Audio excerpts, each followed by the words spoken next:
Well, hello there, friend. Sitting here feeling that summer sun pressing down, aren't we? It's that heavy, thick kind of heat that makes even a simple walk to the mailbox feel like a trek. Saw it highlighted just last night on NBC News, another wave of intense heat sweeping across so many areas, and they made a point we all need to hear: it lands hardest on us folks over 60. It got me thinking about you, and wanting to share a few quiet, practical ways to navigate these scorching days safely and find some comfort. Because the truth is, this isn't just about feeling a bit sticky or uncomfortable anymore. As we get older, our bodies simply don't manage the heat like they once did. We might not feel thirsty until we're already parched deep down, and some of the medications we rely on, for blood pressure, the heart, even allergies, can quietly make it tougher for our bodies to cool themselves or can pull moisture away faster. It's like heading out without realizing you've left your best defenses at home.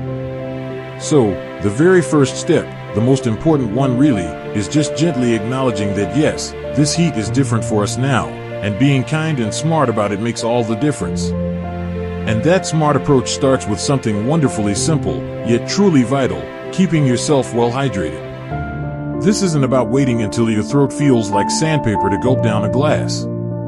That report on NBC was quite clear: by the time you feel that thirst signal, your body is often already dipping into dehydration. And that dehydration, my friend, is the slippery slope that can lead to feeling utterly drained, dizzy, or worse. So, let's make sipping water as effortless as breathing today. Keep a glass, or better yet, a bottle you like, right beside you wherever you settle. Fill it up first thing in the morning. Aim for little sips throughout the day, steadily, rather than big gulps. Plain water is perfect, but if it feels a bit dull, try adding a slice of lemon or cucumber, or maybe just a tiny splash of juice for a hint of flavor. A nice cup of herbal iced tea, without the caffeine, is lovely too. Don't forget those wonderfully juicy fruits and veggies either. Think cool slices of watermelon, a bowl of chilled cucumber soup, or some crisp celery sticks. They all add to your fluid intake beautifully.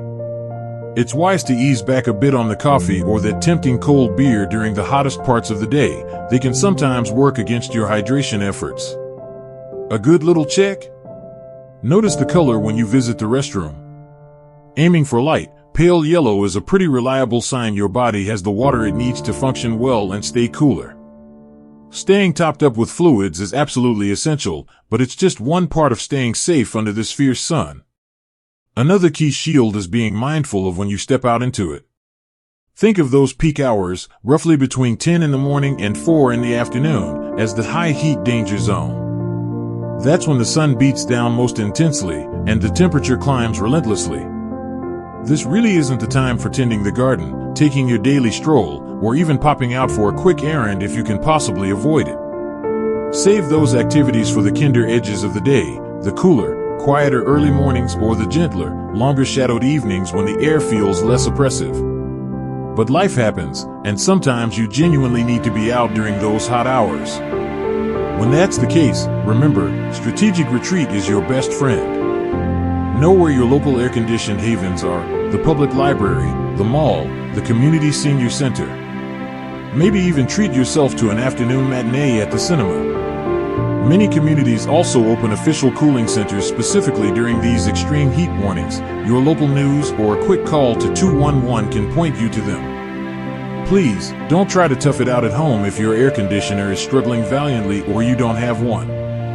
Spending just a couple of hours in truly cool air can make a world of difference to how your body copes. Think of it as a necessary pause, a chance to cool your core and recharge. And finally, for today, let's talk about making your own home a true sanctuary, a personal oasis against the heat. Even when you're staying indoors, you can actively create a cooler, more comfortable space. One of the easiest things? Pull those blinds and curtains shut, especially on windows facing south or west, before the sun climbs high and starts pouring its heat directly in. You'd be surprised how much heat this simple act blocks.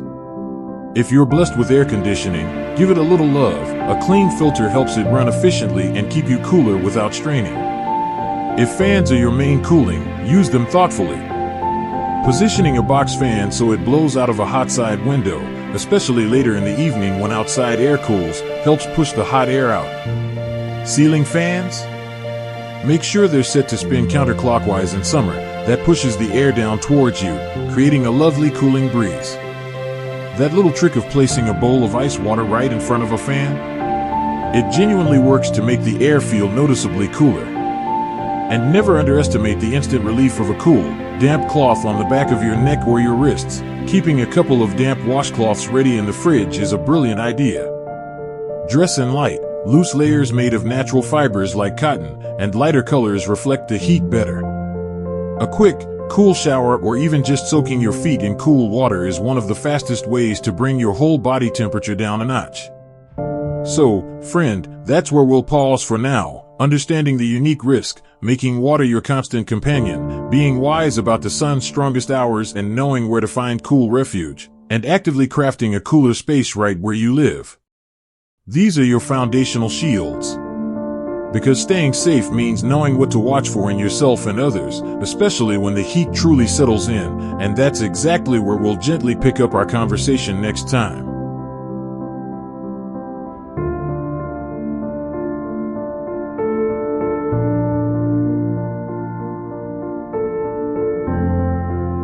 Continuing right where we left off, friend. It's so important to remember that even with our best efforts, staying hydrated, being mindful of the hottest hours, keeping our space cool, sometimes this intense summer heat can still creep up on us.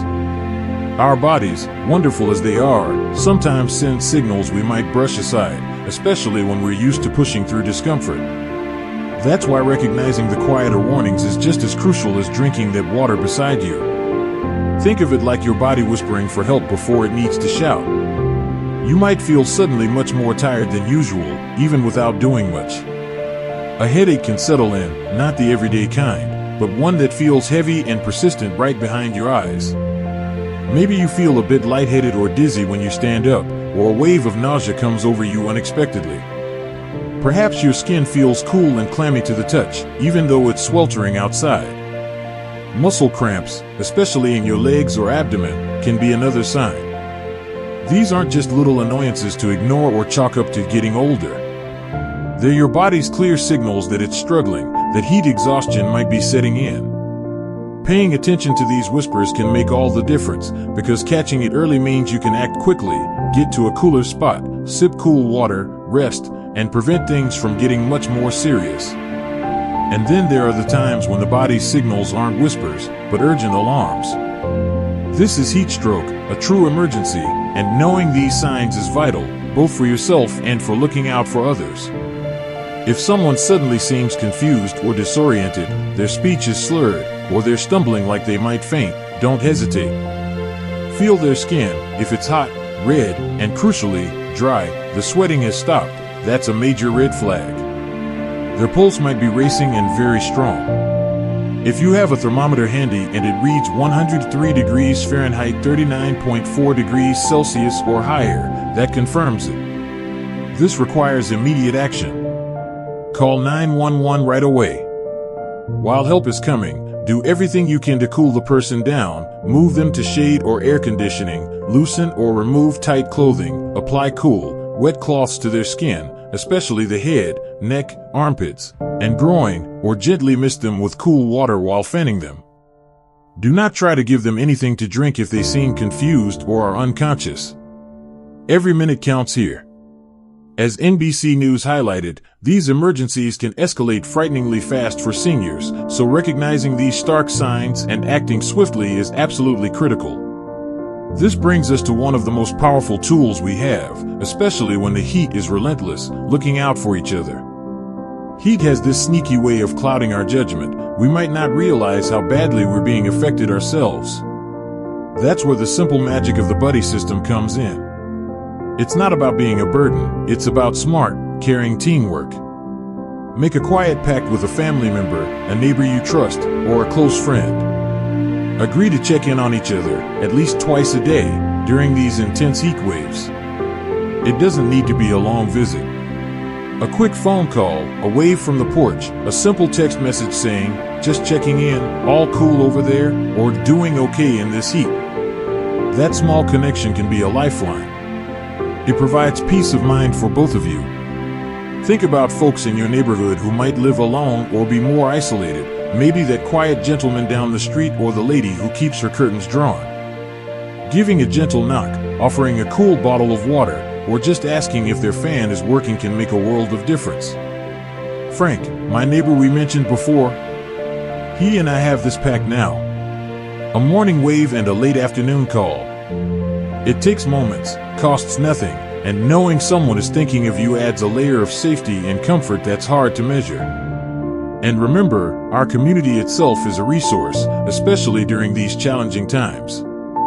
Those cooling centers we talked about? They're not just about escaping the physical heat, they can be places of quiet connection too, a chance to sit in the cool air, maybe have a cold drink, and see a friendly face. Don't feel hesitant about using them if your home feels too warm.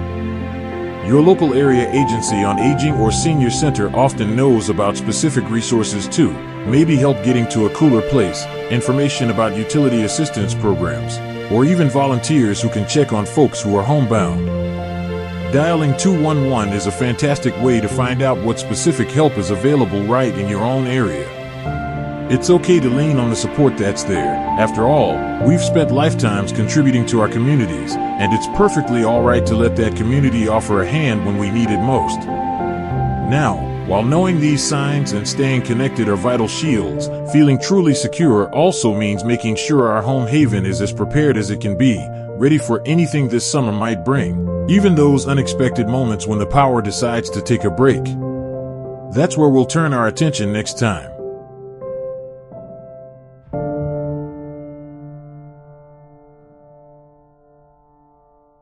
And so, let's bring our focus right back home, friend. We've talked about listening to our bodies and leaning on each other, and now it's about making sure the very place we retreat to, our home, is as ready and resilient as it can be for this summer heat. Because feeling truly safe means knowing our sanctuary is prepared, even if the unexpected happens, like that power outage NBC News warned about recently. It's not about worrying, but about that quiet sense of readiness that lets you breathe easier. Think of it like giving your home a little summer checkup, focusing on staying cool. If you're fortunate to have air conditioning, show it a bit of kindness. A clogged filter makes it work much harder, pushing less cool air and costing you more. It's a simple thing. Peek at it monthly during these hot stretches and swap it out if it looks dusty or gray. Takes minutes, makes a real difference. Make sure those vents aren't blocked by a chair or a curtain. Let that precious cool air flow freely. For those relying on window units, a quick check around the edges ensures cool air isn't leaking out and hot air isn't sneaking in. If fans are your mainstay, position them thoughtfully. A box fan placed in a window facing outwards, especially on the hotter side of the house in the evening, helps pull that stifling air out. Ceiling fans? Double check they're set to spin counterclockwise this time of year. That pushes the breeze down towards you where you feel it.